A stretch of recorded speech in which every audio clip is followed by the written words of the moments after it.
Самолеты минус. Это приятно.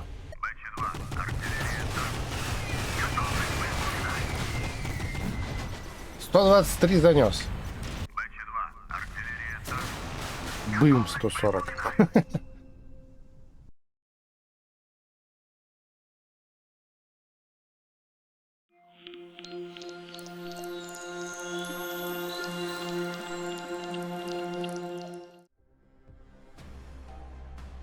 Приветствую, дамы и господа. Мы продолжаем играть в Modern Warships. И сегодня у нас в гостях корабль с следующего уже июльского Battle Pass. Это эсминец USS Spruance.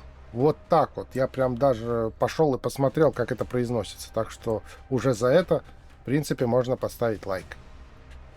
Итак, что мы такие имеем с гуся? Давайте пробежимся, как положено, по ТТХ.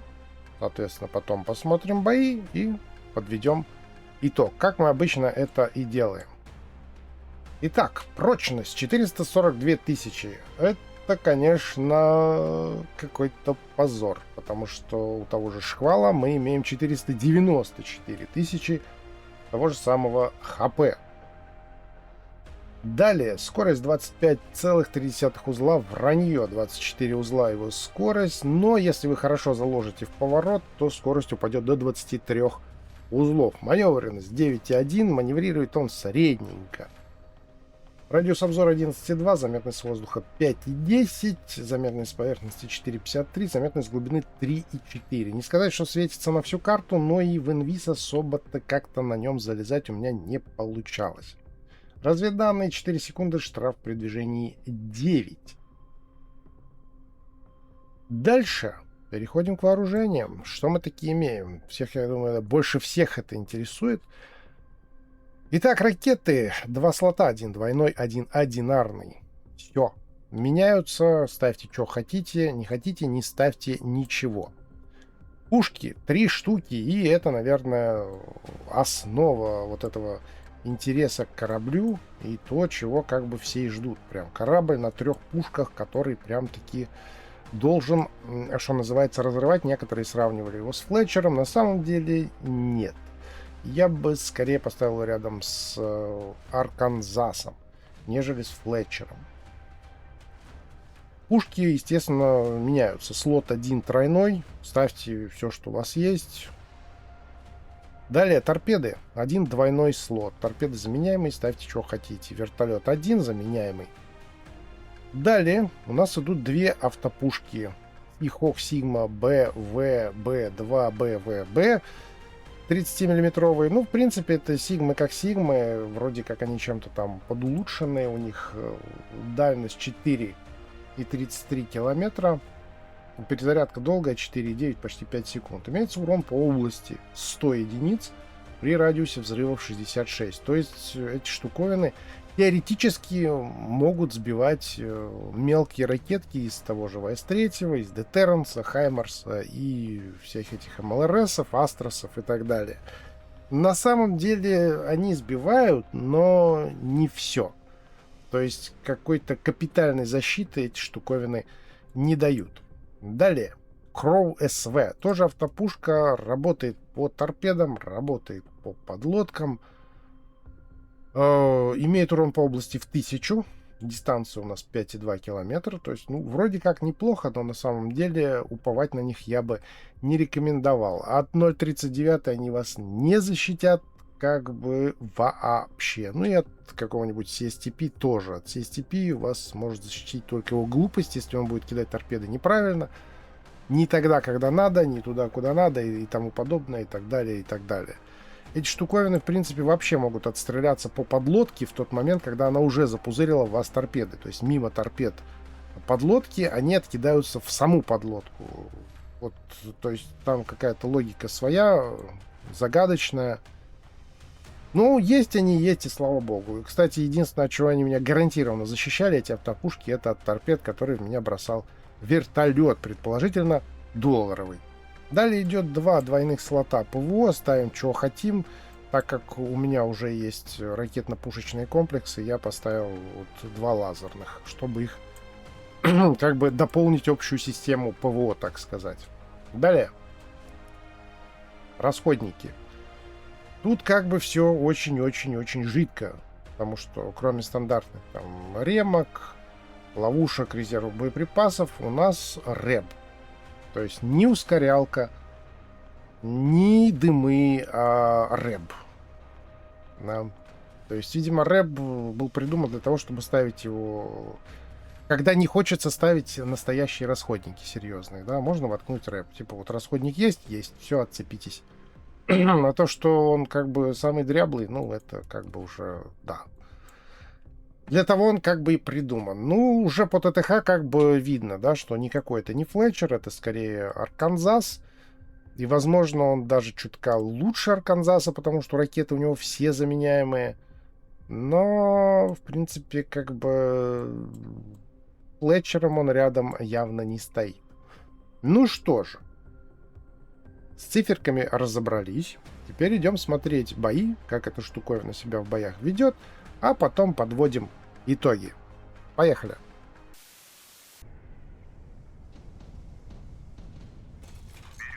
Так, поехали. Толпы эсминцев. Ушаков, Нанчан, Кушаков, басист и Лукас. У нас Лукас, Чебаненков, Лукас и Арта. Вот. Право на борт. Есть право на борт. Руль право на борту. Призрак 31 ждет произвел. У нас есть Арта, она всех должна разбомбить, я так считаю.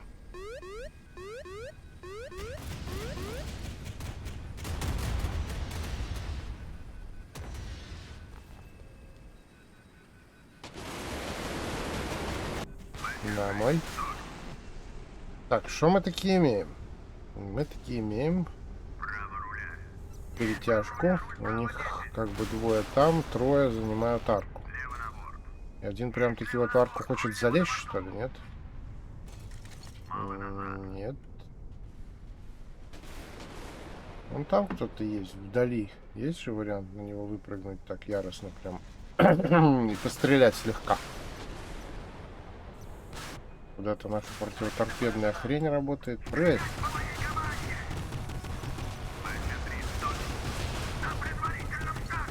Да. Ракеты не лучший вариант. А я еще добавлю. Я его забрал. Так, противоторпедка работает... не работает. Хреновая она, короче говоря. Это ваша противоторпедка ни о чем. Эх, вываливаемся так прям. Прям вот вперед и понеслась. Я его должен забрать. Пушки на КД. Халю.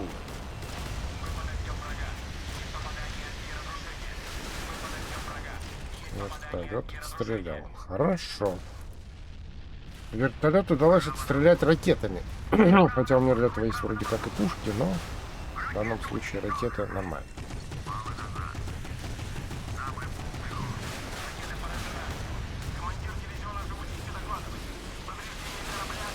Выходим на того, который справа, его можно добрать. Я думаю, мне хватит урона. А, он в дымы полез. Я думал, он помер. Минус. Хорошо. Да хватит уже по мне торпедами пулять. Мы уже поняли, что противоторпедная система здесь хреновая. Как бы мне выйти на одного, чтобы меня не видел второй? Манчанг, привет, как дела? Ракеты, торпеды, туда-сюда.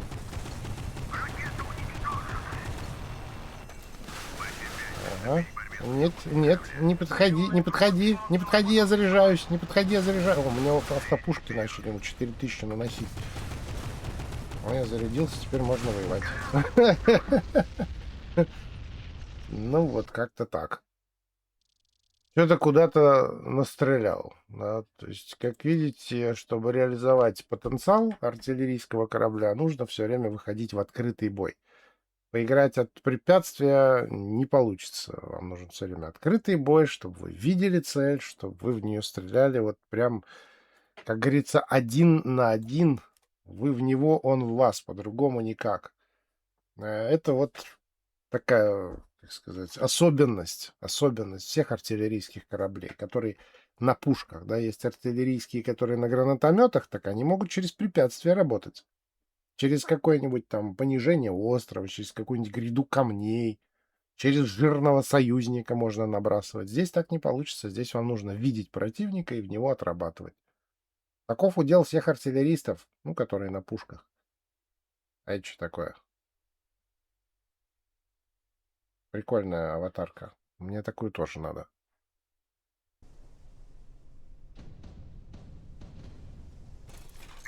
Ну, что мы такие имеем с гуся?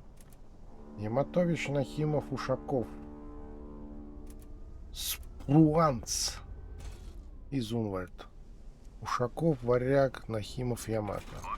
Интересно. А мы сможем здесь сделать, нагадить, на переезде мы можем вдарить, если он там проскочит. Есть, 140-ник занес таки. 140-ник таки занес. Ну куда вы ломитесь? Ну куда вы ломитесь? Да. А, других нет, ладно. Наблюдаю поражение вертолета. Ага. И вам здрасте. 140-ничек. Ну вот она, альфа. Подловил, долбанул. Нормально. Живем. Хилимся. А куда они все ломятся, я не пойму. Этот один на открытке остался, сдулся. Остальные куда поломились? Вы куда поломились, господа?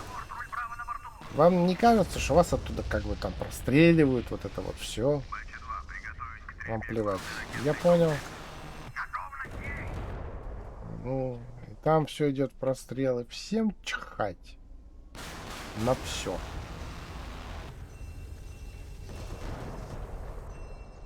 Ну куда? Ну куда? Ну вы же сдохнете.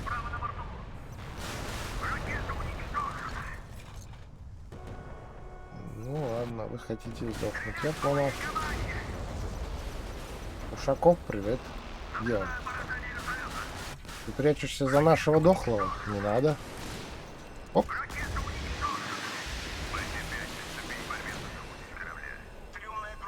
Бым. Так, Ушакова я забрал. И вообще остался один. И оп. Отклоняем ваше предложение с негодованием. А теперь откатываемся назад и бым. Эх, закинул. 48 всего. А что так мало-то? Заряжаем. Бум. 146.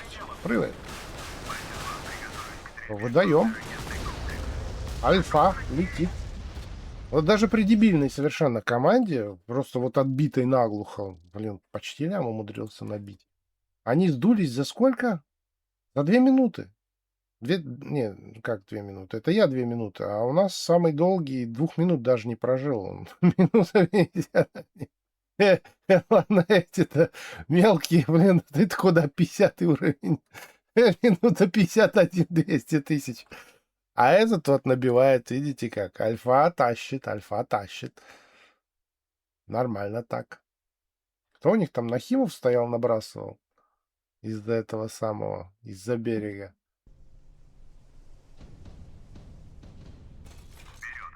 Поехали. Давай, поехали, поехали, еще поехали. Так, у нас пошел просвет. Я тогда не буду свой вертолет щупать руками пока, потому что мне нужно корабль загнать сюда. О, привет. 071, как дела? Пиу. 165. Он очень огорчился, расстроился весь, я думаю. Пиу. Что случилось? Еще 165, по-моему. Была. Что, его не доберут? Да, не доберут. Видимо, не доберут. Жаль. Могли бы и добрать. Так, что у нас здесь? Ну, что у нас здесь? Так, раз, два, три, четыре. Где они там все ползают, я не вижу. Ну, пересем. Пиу. Эх ты как. Откатываемся, откатываемся. Ой-ой-ой, не-не-не-не-не-не-не. Вот это я плохо. Вот это плохо я заехал, плохо я заехал. Так, ракеты убрать. Эти, конечно, не убрать, но вот эти убрать. И сразу деру. Да блин, доберите кто-нибудь чертового 071. Почему он до сих пор живой, я не понимаю ни разу. Я его уже так раздамажил, что там, ну, ему плохо, совсем плохо. Почему он жив до сих пор? Почему он до сих пор жив? Так, чертова подлодная водка. Что он здесь делает? Ну зачем ты туда вылез? Я там наполучал, ты вылезаешь туда же. Тоже хочешь наполучать? Глупый какой. Уничтожена ракета, уничтожена ракета, уничтожена ракета. Блин, ПВО прям таш. Так, размен. Причем мы не 071 грохнули. Так, у нас проклятущая лодка ползает здесь. 039. Что я с ней должен делать, по-вашему? Вертолетом ее, что ли, огорчить? Ну, полетели. Она все равно ничего не сделает. Блин, там кто-то уже шмаляет. Эх, домой. Неудачный вылет. Списываем на неудачственность вылета. Ну, что там происходит? Что ты делаешь? Что ты делаешь? Что ты делаешь?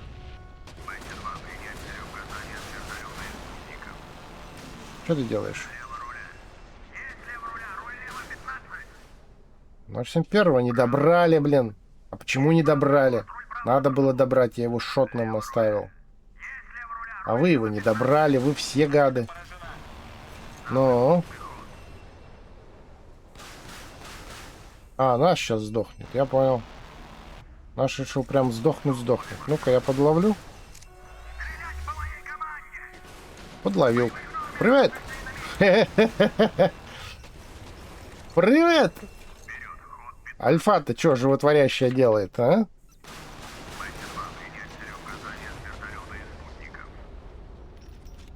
Так, поехали. Где там эта кака, гадость?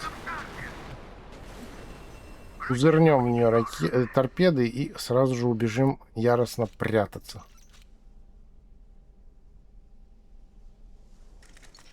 Так, теперь можно пробовать поднимать в воздух вертолет, потому как больше аргументов у меня против лодки в данный момент не имеется.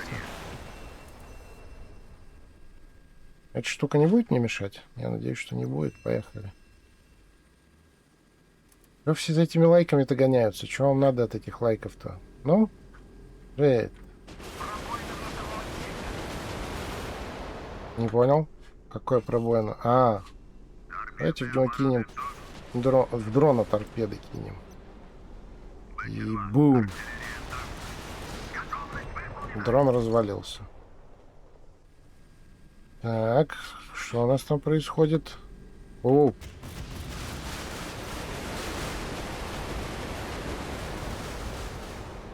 Нам мешает подлодка. Она очень нам мешает. Она очень мешает.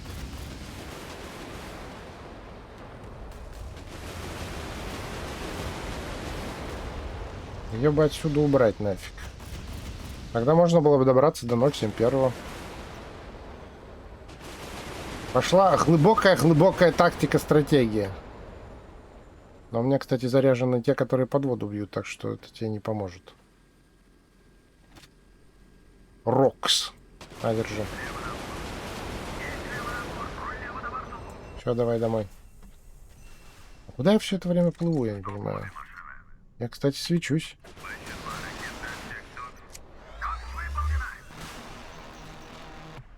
Как бы до него добраться-то? Здесь вон эта похабная хреновина еще плавает. Вперед, уходим за остров, за остров, быстрее! Торпеды сейчас проплывут остров, и они нас побьют. Так, там кто-то уже поджимается. Хорошо. Можно тогда пробовать пытаться добраться уже до него. Так, он испугался, отошел дальше, а дальше он уже не может проструливать. Он не может перебрасывать здесь, я так понимаю. Лодка, кстати, сдулась. решила, что ну ее нафиг, с нее хватит. Так, этот тут что-то, блин, остров облизывает тут упорно. А, он нас ждет. Ну, правильно тогда, все, вопросов нет.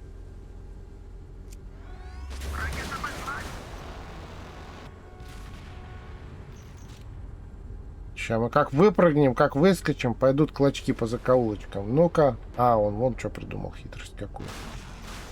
Вот я его в начале боя раздамажил. Раздамажил его в начале боя. Почему не забрали его? Вот почему не забрали? А надо было забрать. Вот такой у нас геймплей получился. Ну, как бы, что тут сказать. В данном случае я выбрал пушки, которые из тех, что у меня есть, наносят максимальный урон. Там 160 тысяч с каждого залпа. И вот, по сути, геймплей выглядит так. Да. То есть, опять же, подловил, выдал альфу, спрятался. Подловил, выдал альфу, спрятался. Подловил, выдал альфу, спрятался. Увидел подлодку, вообще спрятался куда-нибудь. С подлодками плохо, беда, печаль, кошмар. Вертолет нужен. Отстреливаем торпеды, прячемся. И вот это вот все. Потому что, ну, как бы у корабля узкая специализация. Вот у него есть пушки, вот он из пушек эту альфу может вкинуть, и все. Вот и все. В дальнейшем у него начинаются проблемы. Поэтому как бы разница в геймплее будет только в том, какие пушки стоят и какую альфу корабль будет выдавать. Как-то вот так. Итак, бои мы посмотрели. В принципе, в самих боях я уже сказал два основных момента по этому кораблю, которые, в принципе, определяют все. И что он из себя представляет, и как на нем играть, и вообще все. Так, первый момент — это артиллерийский корабль, основанный на пушках. Да, у нас есть два типа артиллерийских кораблей сейчас в игре. Первые — это те, которые основаны на пушках, именно на пушечном вооружении. И вторые, которые основаны на гранатометном вооружении. Да, из пушечных можно упомянуть тот же Флетчер, вот этот же Спруанс, теперь можно упомянуть Арканзаса, можно было бы упомянуть Нингбо, но ушел бы он, как говорится, на 3 дома дальше. Так вот, второй тип кораблей — это гранатометные, такие как Шквал, 126, там может быть Нахимов в некотором роде. Это у которых большое количество гранатометов. Ну и Керчь, естественно, куда же без нее. Этот корабль относится к артиллерийским кораблям, основанным на пушечном вооружении. Из преимуществ настильная траектория, попасть проще, дымы не спасают, и вообще все хорошо. Из недостатков любое препятствие, и чтобы через него перебросить, вам нужно прям далеко-далеко-далеко от него отъехать. Разумеется, все зависит от того, какие пушки у вас стоят. Да? Есть пушки, у которых траектория в некотором роде такая навесная, на дистанции становится более навесной, но все равно вы не можете повторить то, что может сделать артиллерийский корабль на гранатометах, который просто из-за препятствия может набрасывать, сам даже не высовываться. Здесь вам по большей части придется выходить в открытый бой. Вы стреляете, по вам стреляют, да. Единственное, что могу посоветовать в данном контексте, это пушки со сплэшом. Тогда вы сможете затыкать ракетчиков. Они пытаются запузырить там свои ракеты из там своих С-3, там все эти вот новые ядерки, там Х-90. В этот момент вы стреляете из пушек, попадание, сплэш сбивает ракету. Или же вы ставите что-то типа JRPG, у которой сплэш тоже имеется, и заливаете противника. Таким образом, мелкие ракетки уж точно будут сбиты. А в остальном же принцип: вы пороже, вам пороже, вы пороже, вам пороже. Это вот такая особенность этих кораблей. И второй момент — это обычная стеклянная пушка. То есть он может выдать много урона, много альфы, особенно на новых этих пушках, там 160 тысяч вообще выдает. Соответственно, он опасен. Он объективно опасен. Это серьезная машина. Прям новичкам она зайдет здорово, я думаю, особенно если они там хотят куда-то в ранге идти, то даже МК-8 Мод-1 на него поставить, он в районе там 140 тысяч, если всеми снарядами попадет, он вполне может выдать. А это достойный урон, с которым уже можно идти даже в ранге. Но с другой стороны, для него опасны все, потому что у него 442 тысячи хп. Он хрупенький до ужаса, у него ПВО слабенькое, у него ХП мало. Он рассыпается просто с полтычка. Может развалиться, если в его сторону достаточно серьезно выругаться. Поэтому вы не можете себе позволить открытый бой, как на том же Родне, например. Когда вы выходите, там такой простой, как бы деревенский парень с дрыном выходит, и этим дрыном бам, ближайшему по кумполу. Там его что-то начинают ногами пинать, а ему плевать. Он жирный, у него ХП там максимальное количество, как у Ямато. Здесь такое не прокатит. Нужно играть осторожно, подлавливать противника на его ошибках. Где-то кто-то нос высунул, где-то кто-то вывалился на открытую воду зачем-то. И вы от своего укрытия долбанули, спрятались. Долбанули, спрятались. Все. Больше вы сделать, по сути, ничего не можете. Выходить в открытый бой вы можете только в том случае, если вы уверены, что перестреляете противника. То есть он битый там, или же вы видите, что это там какой-то 22 уровень на Ашигаре. Ну, понятно, да? Также нужно пользоваться активно вертолетом, размягчать противника, если вы хотите на него выходить. Да? То есть внимательно нужно подходить к выбору вертолета, потому что это будет ваше средство против подлодок, которые вы с дистанции уже там будете напинывать им лица, так как если вы выйдете кораблем на подлодку, на 0.39, на Наутилуса какого-нибудь там, все понятно, чем все это закончится. Это явно закончится не в вашу пользу. Вот, поэтому вертолетом надо пользоваться активно, на корабле играть очень осторожно, подлавливать противника на ошибках, выдавать альфу, прятаться, выдавать альфу, прятаться. Все. На этом все. Больше этот корабль, по сути, ничего толком сделать не сможет. Для открытого боя он не годится, потому что это классическая стеклянная пушка. Вот. Как-то вот так. То есть, если его оценивать как бы в формате хороший он или плохой, это достойный корабль, но он не терпит быстрого геймплея, не терпит каких-то врывов куда-то, я сейчас всех нагну. Он требует более осторожной игры, понимания этой самой игры, да, игры от укрытия, подлавливания противника. То есть руки, мозги нужны, чтобы на нем играть. Но это достойный кораблик, очень даже достойный. Как я уже сказал, даже новичок на МК-8 Мод-1 пушках сможет на нем пойти в ранги и уже получить себе на него там навигаторы на этот корабль, тогда вы будете там вклеивать по 140 тысяч за залп, или же вы сможете взять какой-нибудь кораблик уже из рангового магазина. Как-то вот так. Вот такой кораблик ждет нас в следующем Battle Pass. А у меня на сегодня все. Всем спасибо за просмотр. Приходите еще. Не забываем подписаться на канале, проставиться лайком. Всем всего и до встречи.